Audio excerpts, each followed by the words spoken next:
Let's go through these main steps one more time with a new set of data.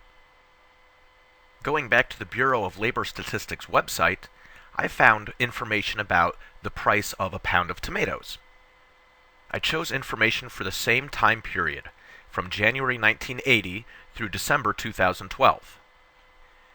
And I'll use this link to open up the spreadsheet.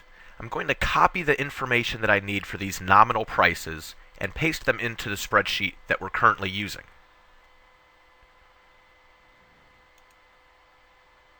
This is actually what I did earlier when I brought in the CPI values. Here's how it looks.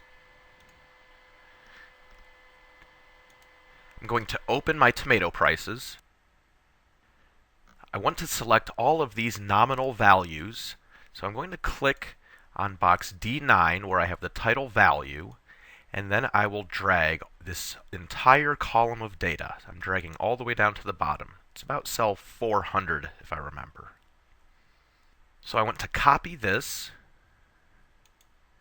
then I'll go back to the first spreadsheet and I'll paste it. I want to have it sort of lined up, so I'm going to click where I want it to start. Remember, my top cell was that title value, and now I'll paste.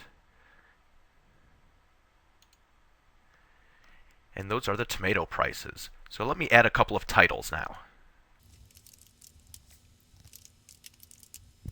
Now let's make a column for the real price. And now let's calculate the real price using the proportion and the CPI.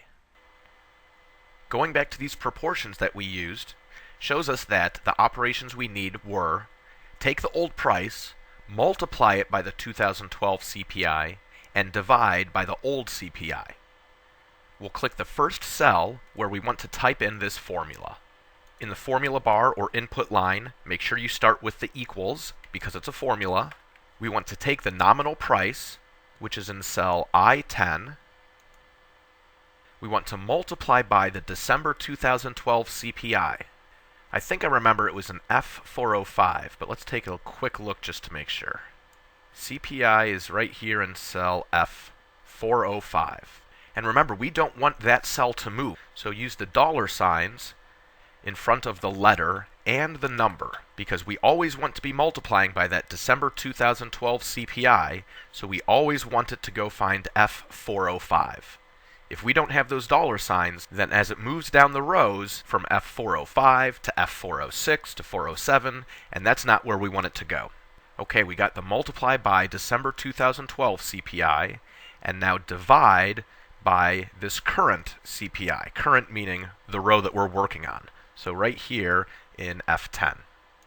I'll hit enter and see that we have an adjusted dollar amount, about $2.07. Now I want to apply this formula to all the cells in this column.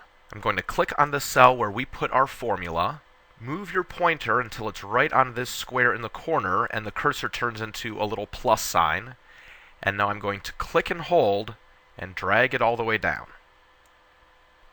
Just to make sure that my formula was correct, I'm going to click on some random cell right here on row 274, and I see that the formula did find I-274, the nominal price, multiplied it by F405, the December 2012 CPI, and divided by F274. And that's going to be that January 2002 CPI, this row 274. So it's looking good.